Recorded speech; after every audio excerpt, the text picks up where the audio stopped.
Good morning, everyone, and welcome. I'm Michael Aubrey, partner and joint head of the food and agribusiness sector. You don't need me to tell you that our industry is undergoing huge structural change at the moment and is facing significant headwinds in the form of weather, commodity prices, interest rates, and legislative changes. To comment on just some of the challenges faced, I've assembled a panel of speakers. They are Lauren Parker, a partner in our private client team, and she will comment on the impact of IHT changes announced in the budget. Rob Biddlecombe, a partner in our environmental team, who will comment on what it means to be a regenerative farmer. Amy Stokes, a senior associate and barrister in our regulatory, public and commercial disputes team, who will comment on the priorities for DEFRA on environmental enforcement. And finally, Katrina Anderson, a principal associate in our commercial and competition team, who will comment on research and regulatory development and potential impacts on farming businesses, essentially horizon scanning for the industry. Following the presentations, I will open up the floor to questions for the panel.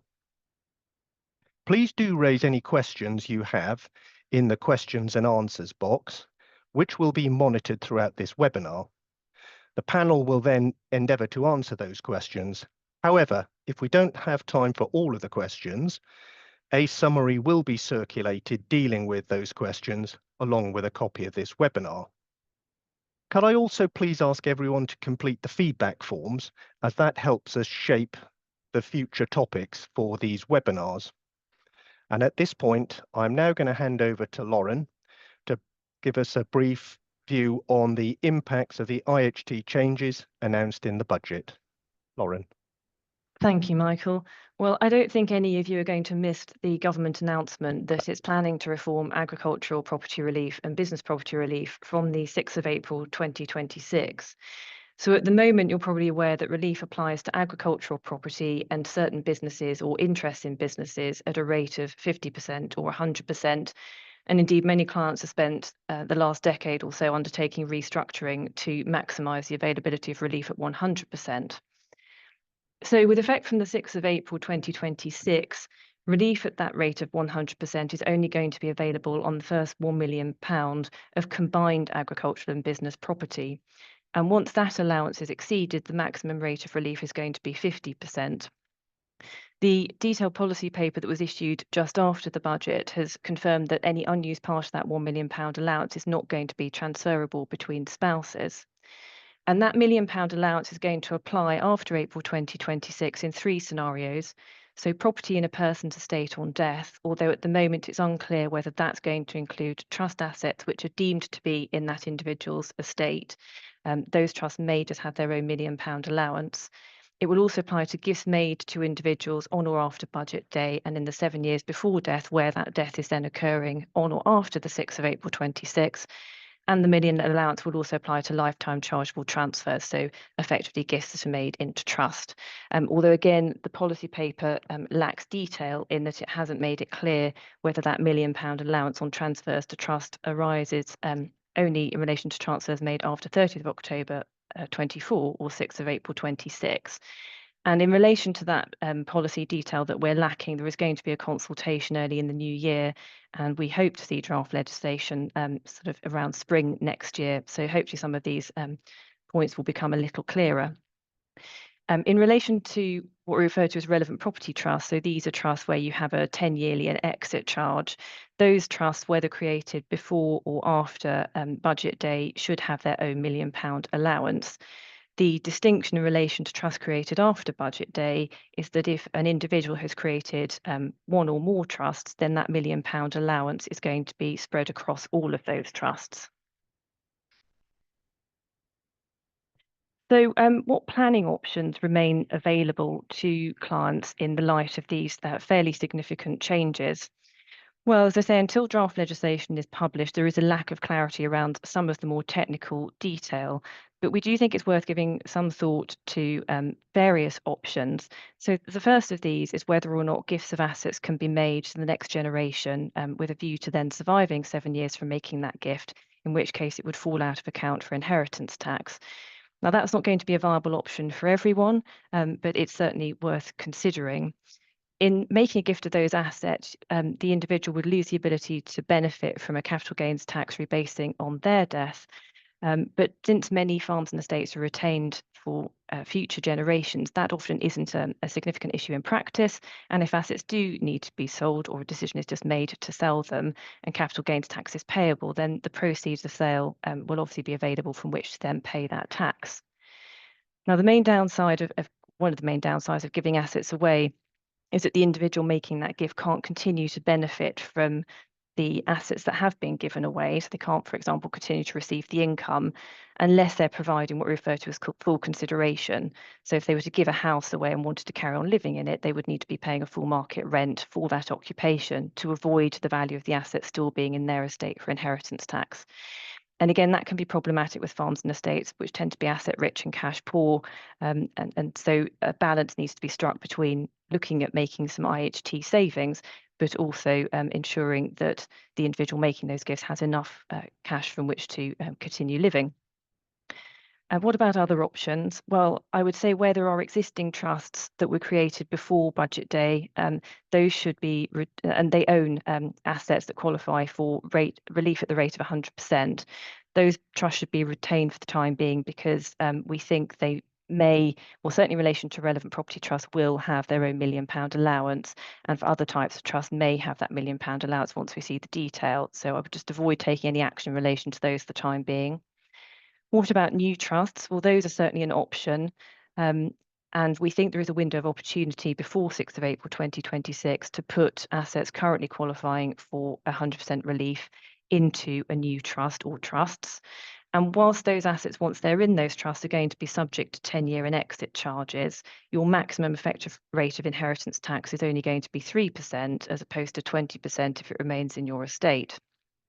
Those 10-year charges can be planned for, and the IHT, when it becomes payable, can be paid over 10 equal annual instalments. The downsides are very much the same as for making outright gifts, in that once the individual's given those assets to the trust, they can't continue to benefit from them without negating the inheritance tax benefit of making that gift in the first place. Use of trusts it can be sensible where, for example, the individual wants to retain some flexibility because maybe their children are still quite young and there's a lack of clarity over how the children should benefit. Extra layer of asset protection and also a degree of control in that the person making the gift to the trust could be one of the trustees and continue to have a say over how the assets are managed. The other option I think it's worth considering, and I know many of my clients do already look at life insurance, is the level of life insurance cover that they have in place. So inevitably from 6th of April 2026, with the reduction in the rate of relief after that first £1 million, a greater value of an individual's estate is going to be subject to inheritance tax. And particularly where individuals are still relatively young and in good health and perhaps married, the cost of premiums for life insurance should hopefully be lower than for an older individual. But in any case, I think worth considering looking at additional life insurance. And when you do the cost benefit analysis, the cost of those premiums may still be worthwhile compared to the potential IHT exposure. And as I mentioned earlier, with estates and farms often being asset rich and cash poor, the life insurance could help provide a pot of liquidity with which to pay the inheritance tax. And if there's any surplus proceeds, that could obviously be used as working capital. I would also say just continue to maximise the availability of relief where possible. It makes sense, even though the rate of relief is going to be largely at 50%, not 100% going forward, to still have that relief where it is possible to qualify for it. So that means continuing to look at land being used for agriculture or within a predominantly trading business. And another possibility is to think about devaluing existing assets. Now, this has become more difficult in the era post, certainly in relation to Land Agricultural Holdings Act tenancies. It's much easier in relation to, for example, shares, where if you start to fragment ownership of those shares, you get significant reductions for minority shareholdings. But things like shearing schemes may be a possibility that we are just at the early stages of beginning to think through what some of those more detailed options might be around asset devaluation. So I hope that gives you a useful summary of the budget changes that have been announced. As I say, there is still a lack of detail, and as and when that becomes available, we will obviously work our way through it. Look forward to taking any questions that might appear. And I'm going to hand over to Rob, who's going to discuss regenerative farming, which one of the many things that my clients are certainly considering, particularly in relation to diversification, where continuing to generate alternative streams of income remains very important. Rob. Thanks very much, Lauren. That was very interesting.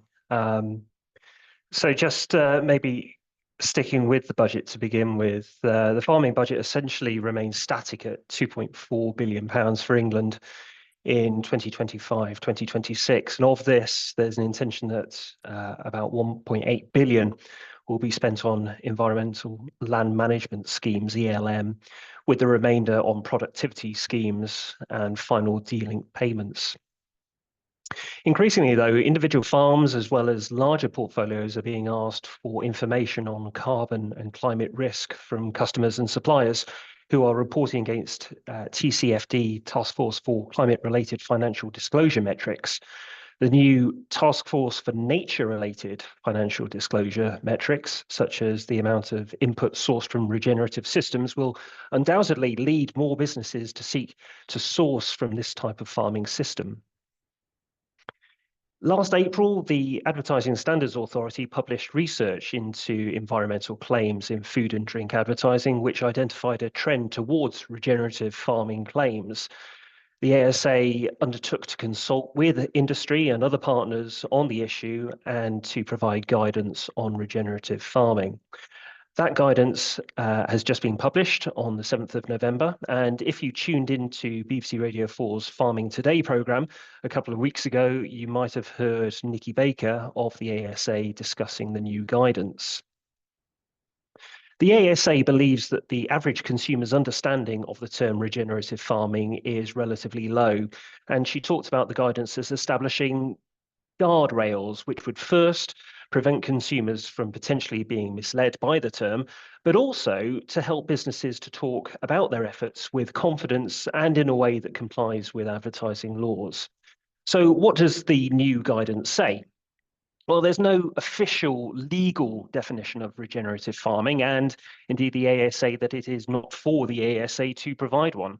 However, broadly, the ASA considers that the term regenerative farming is typically articulated as an approach to farming that aims to be part of the solution to the climate crisis because it allows land, soil, water, and associated nutrients to effectively regenerate or restore themselves.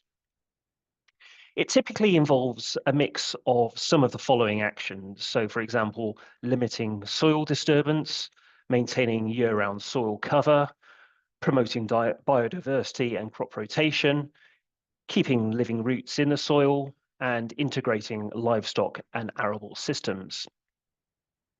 However, regenerative farming involves not just these actions, but also outcomes, and outcomes require quantifiable measurements. In terms of practical advice from the guidance, claims around regenerative farming should suitably clarify the basis for the claims. So, for example, they should state what tools, what protocols and practices have been adopted. And it is better to speak about what you are doing now rather than what you are planning to do or may do in the future. Farms and businesses should avoid cherry picking and tokenism. So businesses that only engage in one or two of the actions that I referred to before should refrain from saying that they are engaged in regenerative farming. Similarly, businesses should consider the full life cycle of the product, which includes after it has left the farm gate. Absolute claims such as regenerative, nature-friendly or sustainable will require a very high level of substantiation and are probably best avoided unless you can fully substantiate regenerative outcomes. Farms and businesses should avoid misleading comparisons with other farming methods. In particular, they should not conflate organic, which has a formal legal status in the UK, with regenerative. And farms and businesses should also avoid exaggerating environmental or animal welfare related benefits. The use of regenerative farming methods alone won't be enough to substantiate claims of a product's positive environmental benefit. So, just to conclude, even the use of the term regenerative farming in itself in advertising may fall foul of the ASA's guidance unless you can produce robust, verifiable data relating to outcomes to support the claim. Anecdotally, we've heard from contacts in the industry that it has been and remains difficult to verify environmental practice on farms in a quantifiable way, and that farmers are not ready for a landscape where claims are going to be more heavily scrutinised. Nevertheless, if farmers wish to allude to regenerative farming associated with their products, they will need to use caution and be very transparent about whenever they make such claims. Green claims around regenerative farming are just one aspect of how environmental law applies to agriculture. So I'm going to pass over now to Amy, who's going to discuss potential liabilities associated with physical risks to the environment and agriculture. Thank you, Rob. And yeah, exactly that. Following on from what Rob has just been discussing, I'm going to speak a little bit today about the new government priorities and some of the potential implications on regulatory compliance. So, what are the core priorities for DEFRA? Well, the government set out 5 key priorities. These are, firstly, to clean up Britain's rivers, lakes, and seas. Secondly, to create a roadmap to move Britain into a zero waste economy. Thirdly, to support farmers to boost Britain's food security. Fourthly, to secure nature's recovery. And finally, to protect communities from the dangers of flooding. The last one obviously being a very topical subject in light of the flooding that we've seen over the country over the last week. So to support these priorities, as Rob's mentioned, the government has pledged to maintain and implement environmental land management schemes. And these are designed to support farmers, making their businesses more sustainable and resilient, and increase productivity and managing the land so as to benefit the environment and rural areas. So it's twofold in what these management schemes aim to achieve. And these schemes can be seen across England and Wales. In England, there exists a sustainable farming incentive, and this saw its pilot rollout back in 2021. And in Wales, the parallel scheme is known as the Sustainable Farming Scheme, and this is still in development stages, and this is currently due to roll out in 2026. At the firm, we've recently had a case involving a farm in Wales, and not only has this case highlighted the differences in the financial support available to farmers during this inevitably difficult time, but it's also highlighted to us how the access to this type of funding can impact farms on regulatory compliance. So in a nutshell, really, if farmers do not have access to the requisite funding, it will inevitably be more difficult to ensure that all regulations are being complied with. A key example of this being infrastructure, which can cost hundreds of thousands of pounds to update, yet is required by constantly evolving and up-to-date regulations. In November last year, Natural Resources Wales, who are the environmental regulatory body for Wales, included in their annual report that more work needed to be done to prevent pollutions incidents happening in the future. The report then went on to highlight that there had been a 2% increase in environment officers attending reported pollution incidents. So there's been an increase essentially in both those being reported and then officers attending those incidents. And through these statistics of the 2% increase, there was a total of £510,156 ordered by the criminal courts in financial penalties and costs of £110,613. So it might be surprising to know that the environmental permitting offences can attract fines up to the value of 3 million. And for other environmental offences, like transporting controlled waste without registration, The fine cap's actually unlimited. And of course, these are huge sums, it goes without saying, that will have a substantial impact on any farmer. And as Lauren has mentioned, given the cash poor status and current financial challenges that lie ahead, this is something that really does need to be at the forefront of farmers' minds when making the plans for business to ensure that regulatory compliance is a priority. It highlights that given this is a limb on the government's proposals to clean up the environment, that farmers do need to prepare for this. But of course, as well as the challenges that lie ahead, there are opportunities in relation to the potential easing of regulation in certain areas. An example of this is research and development. So that leads me nicely into Katrina Anderson, who will talk a little bit more about this. Thank you, Amy. And as Mike said at the beginning, I'm going to talk to you a little bit about what's coming down the line in the future. So this is not so much about regulation as it is today, but it's about the regulation as we're expecting to see it evolve over the next sort of 1 to 2 years, and what that might mean for agriculture. So the first thing that I wanted to talk to you was about gene editing.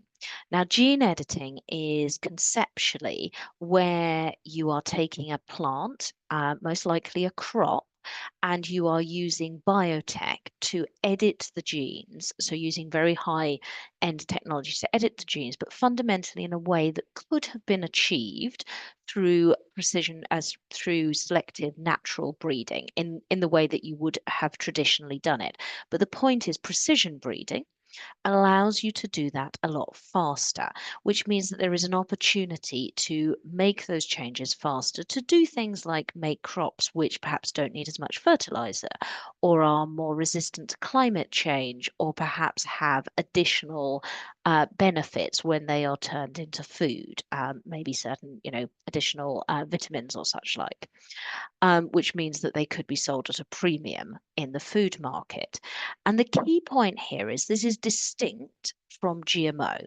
So GMO will remain highly, highly regulated, but gene editing is being carved out, and it's being carved out on the basis that the changes made will not import any genes from any other species. And we already have the legislation in place that allows those crops to actually be grown in farms. What we're waiting to see is the legislation about how those will be brought to market as food, because fundamentally, that is what is going to allow people to commercialize these products. And we're expecting to see that legislation early next year. But what we've been told already by the Food Standards Agency is that there will be a triage system.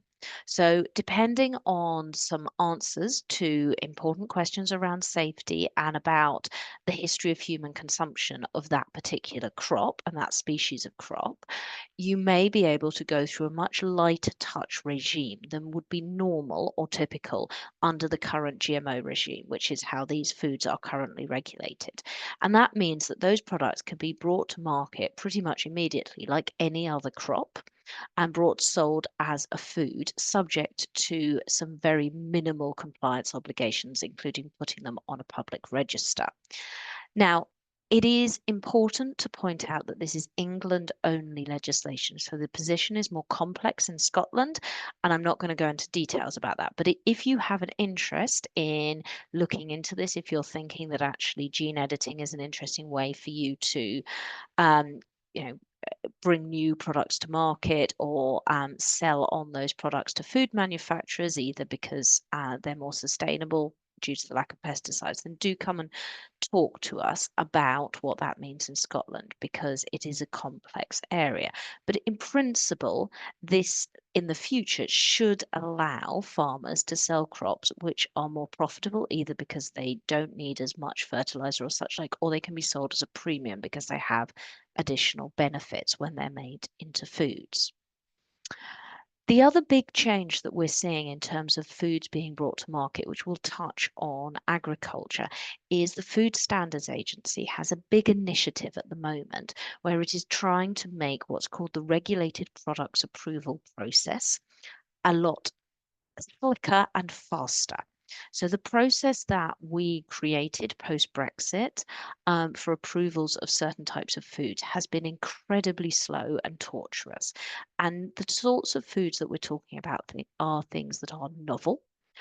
So don't have a history of consumption in the UK, or perhaps require specific approvals like additives. And the sort of classic example of this, or the sort of high profile example of this at the moment, is lab grown meat. And the Food Standards Agency is actually going ahead with a regulatory sandbox. But it's also it captures innovations which will be good for sustainability and may also open up other revenue streams for farmers. So a great example of this is there are lots of technologies that are looking at capturing waste from farms and turning that into foods. So, for example, turning that into alternatives to sugar that have a lower calorie count. So, it's an interesting commercial opportunity to manage those. But there's also the flip side of it. Some of those innovations, so the lab grown meat, will be a challenge to the sector, and there will need to be an adjustment about how we work with both of those products on the market. But either way, the Food Standards Agency wants us to get to a place where these products can be brought to market faster, and the approvals can be achieved faster. And it's a work in progress. We're expecting new legislation which will take away some of the barriers early next year, and also an update in the Food Standards Agency board meeting in December. But either way, you can expect to see more innovation that is coming to market as food in the next few years. And then the final thing that I just wanted to talk about is that the Food Standards Agency has been commissioning research into how all our diets can be made more sustainable and healthier by changing the law. And this is very much an exploratory phase, but what we do know is that it's bringing up some of those old favorites like reporting on food waste and potentially at the farm level for that sort of thing. It's also considering things like should there be an agricultural emissions tax like we've seen in Denmark. So it is potentially going to bring some new developments in terms of legal compliance for farmers. Now, this is all very speculative at this stage, but those developments are being discussed. We're seeing them being discussed at government level as well, and potentially some of the Dimbleby report recommendations on reporting may be picked up as well. So all of those could have implications either because the farms themselves are subject to the taxes and the reporting obligations, or as Rob mentioned earlier, you tend to see these things filter down the supply chain. So if, for example, the retailers need to report on food waste, they may require you to provide them that data as part of your relationship with them, or potentially food manufacturers as well. But those developments, there's nothing about them at this stage in the King's Speech. They're all very proposal stage, so they're probably more in the 3 to 5 year horizon scanning at this stage. Okay. And I'm going to pass back to Mike now. Okay, thank you, Katrina. We've got our first question, and this one will be for Lauren, which is a pet of a non-agricultural house will give rise to 24% CGT payable within 60 days. Does the donor's death within 7 years give rise to IHT on that property and therefore taxing the property twice? Lauren, over to you. The short answer is yes. So that's the current position under current rules and will remain the position post April 2026. So as the individual asking the question has stated, you're going to have your immediate CGT disposal with your tax payable within the 24 days, and then death within 7 years. You would have to look at how long the individual who's made the gift has survived, because once they've survived more than 3 years, but up until 7, you get a tapering of the rate of inheritance tax that's payable. But yes, the short answer is there would be 2 lots of tax, the CGT and IHT, to pay in that scenario. Okay, thank you, Lauren. I do have another question, and this one I think will probably be for Rob. It says, given the potential pitfalls, Why would any farm business now want to make a green claim in the first place? Why indeed? Well, I suppose apart from wanting to do the right thing and also be wanting to be, if you call regenerative farming the right thing, and be seen to be doing the right thing and thereby inspiring others to follow your lead, I think there's a very obvious financial driver for regenerative farming. According to research in 2022, the global regenerative agricultural market was estimated to be about 924 million US dollars, and that's due to increase by about 15.7% up to 2030. So if you want a slice of that pie, to be perfectly honest, then you're going to have to update your systems and adopt regenerative farming to at least to some level. Okay, thank you, Rob. Another question we've got, which I guess is directed at Katrina, is will the UK's universities and laboratories take over food production, and is this a way to generate food security from the test tube? Oh, great question. I think it is fair to say that a lot of these innovations that we're seeing in food, which are loosely referred to as kind of food tech, are in one way or another coming out of our universities. And they're often start as research by PhD students in university settings, and then they're spun out in various forms. And we can see that across the Golden Triangle. We've got lots and lots of examples of those kind of businesses. So it's maybe not the universities themselves who are creating this food, but more spin outs of the universities at this point. But at this point, a lot of these businesses are very, very early stage. They are hampered by the lack of regulatory approvals. That means that they essentially can't sell their products. They can't even let people try their products because that would be unlawful. So they're typically quite early stage businesses. I think it is reasonable to expect that a lot of them will ultimately be acquired by big food or will be backed maybe by some of the sustainability or even agriculture funds who see the opportunity in that. But it is also fair to say that food security is a big motivator for wanting to address these challenges with getting regulatory approvals by the government. The UK government has very much acknowledged post Brexit, post Ukraine, that actually food security is very important. And having ways here in the UK, alternative ways to produce proteins, to produce foods that perhaps our farming land doesn't naturally lend itself to, is a big motivation in trying to bring these things to market and get the regulatory approvals process sorted. So I think it's probably in a long way round of saying I think food security is a big part of why we're doing this. I don't think ultimately the commercialization will largely be by the universities themselves. I think it will ultimately end up either with some of these small businesses becoming very, very successful, or them being acquired and absorbed into larger food businesses. Thank you, Katrina. Another question we have is on the proposed IHT changes, do we have any sense as to whether the government is going to make any concessions to what was announced in the budget?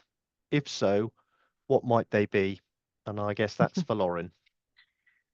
Oh, if only I had a crystal ball, Mike. I mean, there obviously has been a lot of noise in the media and lobbying going on since the announcements were made, and we saw the organised lobby on Whitehall, I think it's about a week or so ago, with about 10,000 people turning up.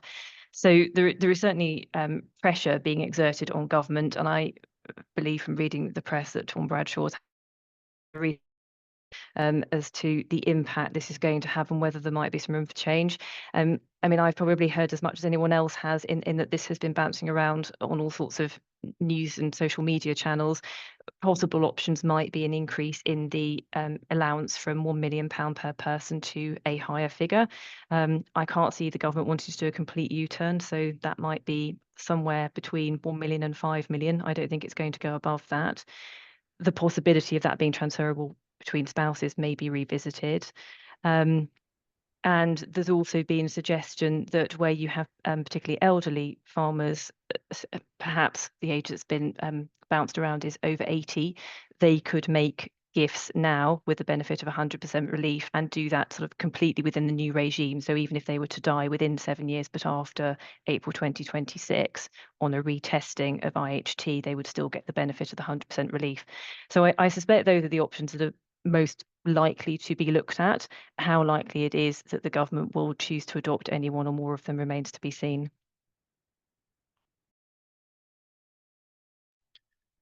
Thank you, Lauren. Next question I have is, and it's probably one for both Rob and Amy, but if you can't afford to invest in the infrastructure for a farm, how do you best protect yourself against an environmental enforcement action?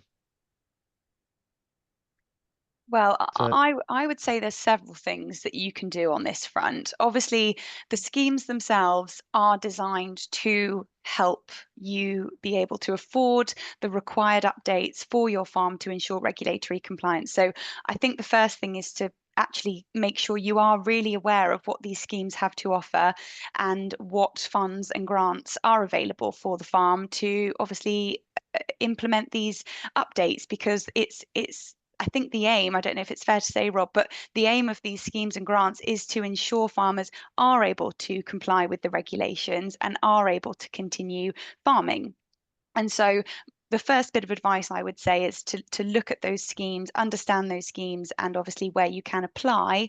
I think if you can't apply for the schemes, or there are other financial difficulties that do make it more difficult to update your infrastructure, I think you can be really aware of what the regulations say. So having a general knowledge of what the regulations themselves say, just so that you can educate yourselves, your employees, and implement best practice in your farm with the infrastructure that you do have, because there's always a real importance of keeping accurate records and keeping accurate documents that demonstrate your best practice, so that if you do find yourself being investigated for a potential breach, you can at least put forward these documents and seek legal advice with these documents to say, look, we've been doing what we can with the money that we have, with the resources that we have, to comply.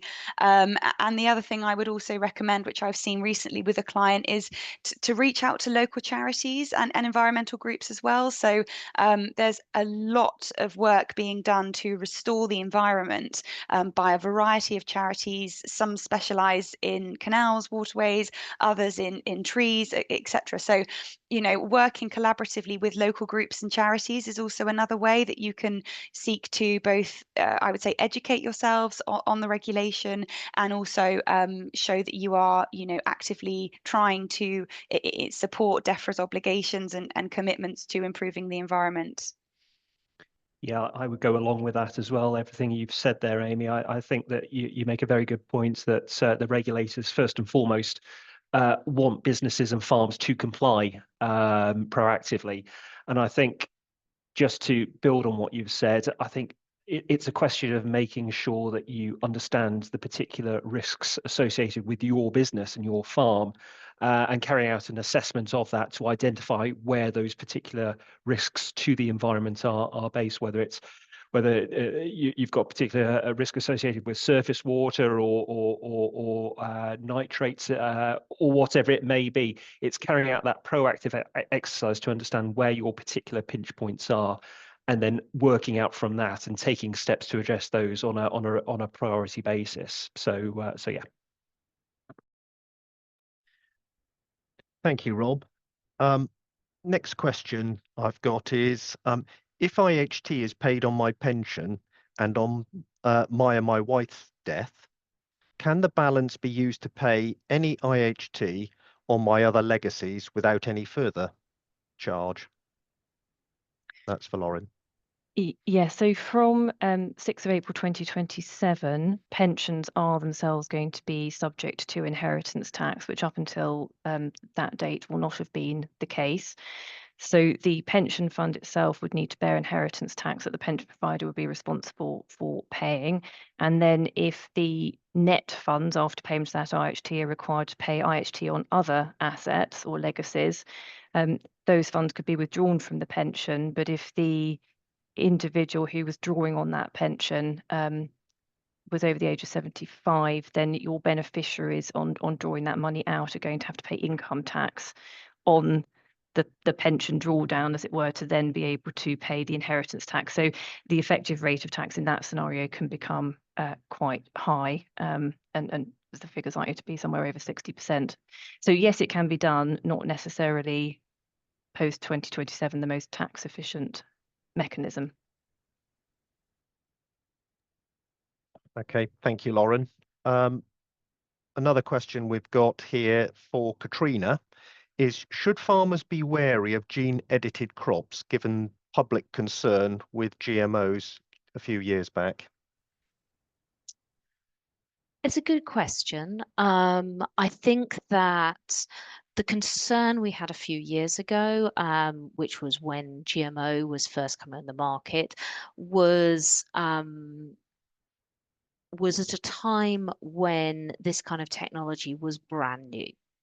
And there was real consumer concern about it, and that very much fed into why we have a very highly regulated GMO regime compared to, say, the States. The reason, or part of the reason, why we're carving out gene editing from a sort of policy perspective is because we have a lot more science now, and we have a better understanding of both GMO but also gene editing, and that they are distinct for the reasons that I talked about. You know, gene editing is a much less interventionist approach. It only allows editing within the species. It's not importing things from other species. So that whole sort of Franken-Food consumer about sort of cross-species hybrids doesn't apply to gene editing. And I think that the reason why it is being deregulated to the extent it is because everyone is confident that science supports that it's safe. And so safe, in fact, that the Food Standards Agency, with the endorsement of the UK government, have decided that when these products make it to market as foods, it's not even necessary to label them as being distinctly gene edited, at least in England. The position is different, or likely to be different, in the EU because they have parallel proposals. And potentially different in Scotland, which is a kind of long way around of saying I don't think that the science supports that farmers should have any particular concern around gene-edited crops. I'd rather they saw it as very much an opportunity to maybe plant crops which are have a higher premium in the market or need less fertilizer and therefore take away costs and are more profitable on that basis. Okay, thank you, Katrina.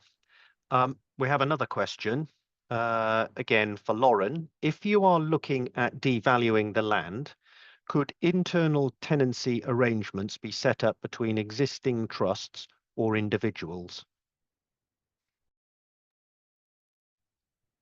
So I think the answer to that is potentially yes. I think, and I'm not a valuer, I think I would just question with an FBT regime on the assumption that that would all need to be done on a commercial arm's length basis, particularly where you've got trust involved, because the trustees are having to act in the best interest of the beneficiaries. My question would be, how much of a devaluing effect does that actually have?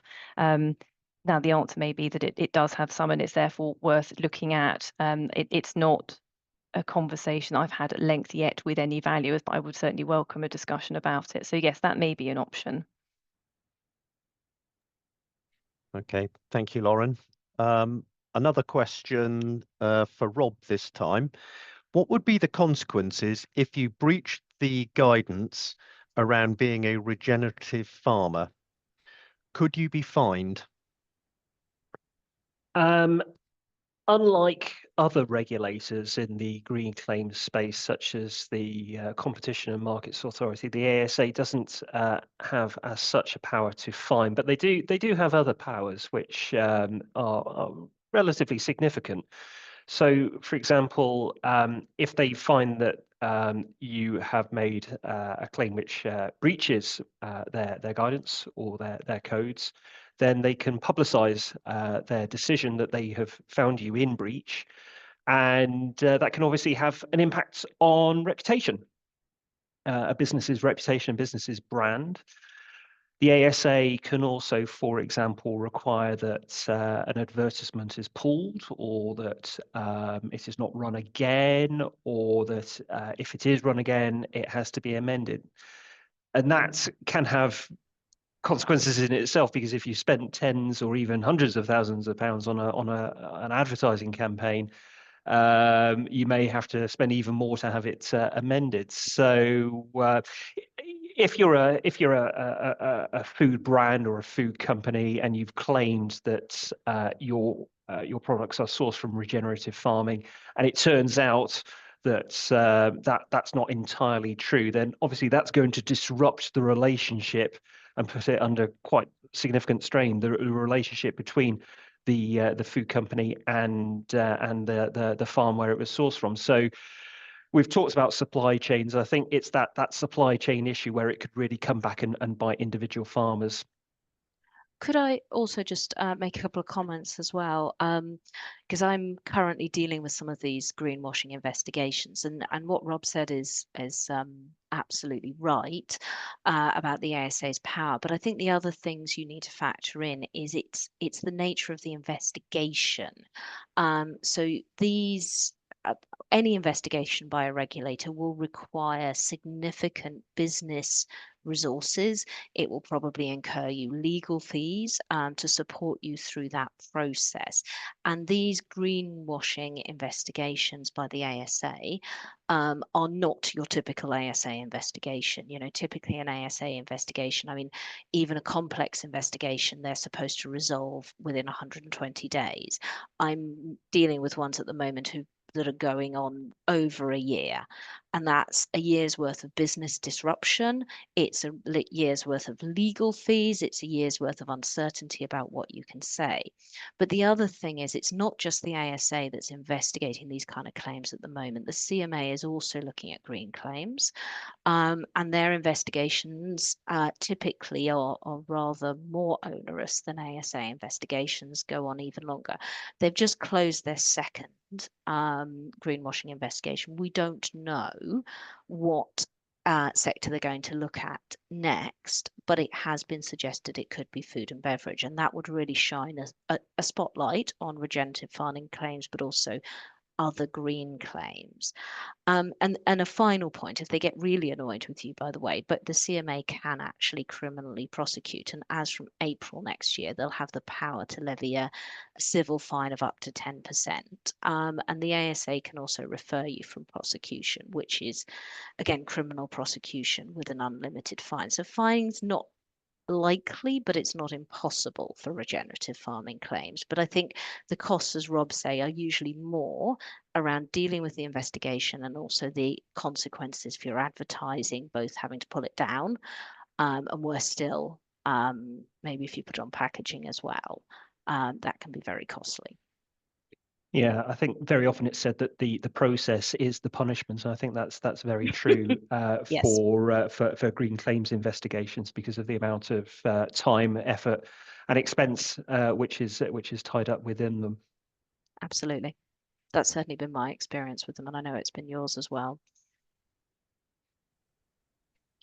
Okay, thank you. And we've got one more question here, which for Amy is, how do the types of schemes you mentioned sit with environmental enforcement action, and what do farmers really need to be aware of? Okay, so taking that question in two parts, I think the financial schemes, as Rob and I mentioned before, the aim of them is to support farmers in obtaining and ensuring regulatory compliance. So I think looking at a practical example of that, I recently had a case which was brought by Natural Resources Wales. It was an environmental permitting regulation offence. So this was a dairy farm whereby there'd been a slurry discharge into local waterways. The reason for this, as I'm sure many of our clients and people on the call today will understand, was due to wet weather and increasing wet weather and flooding conditions, meaning that the waterways, that there had been a lot of surface water, and therefore the waterways did get contaminated by the discharge. This particular offence is one of strict liability. So what that means from a prosecution perspective is that the regulator doesn't have to prove any intent to have committed the offence. Once the actual act of it, i.e. the water's been contaminated, has been proven, then the offence is proven. And so as we've discussed today with the theme of our discussions, our client was in a really difficult financial position to have updated the infrastructure that would have potentially prevented the breach, and found themselves being investigated and eventually charged. So I think that was a real key example as to where the lack of the funding incentive being available in Wales had actually directly impacted our clients' ability to implement that updated infrastructure and expose them to a higher risk of an offence being committed, which unfortunately was the case. So I think, as Rob said before, highlighting your pinch points and where you think there's a potential risk of or a higher risk of an offence being committed is where you really need to focus your regulatory efforts. But in terms of the second part of the question, which was what can farmers be aware of, I think it's really just a case of, as we've said, understanding what the regulations say and what you're required to do.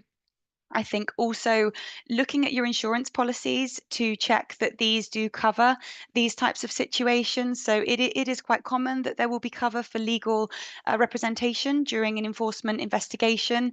That cover, just as a caveat, will not cover any fines or prosecution costs generally, but it will cover your costs. And so that kind of leads me to the final point, in that having your own legal representation is really important, because investigating these types of offences is a very long and complex process, as Katrina has highlighted with the ASA side of it. It's very similar for environmental regulators.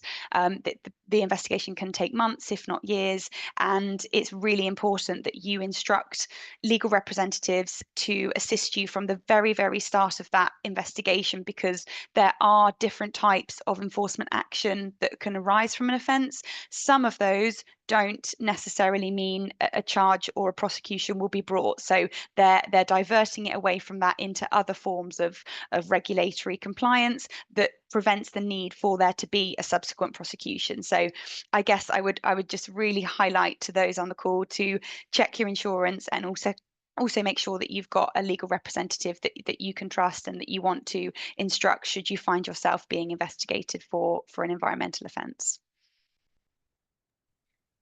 Okay, thank you, Amy. And that's it. We've exhausted all the questions. So if there are no other questions, and I'll give a minute or so if anybody does want to raise a question. But if not, then I'd like to thank you all for joining, and I'd like to thank the panel as well for their comments. And as I've said earlier, a recording of this webinar will be sent to you, and it will also be available on our website. Can I also please again put in a plea for just completing the feedback forms, because they are really useful and they do help us shape how these webinars will go forward in the future. Many thanks.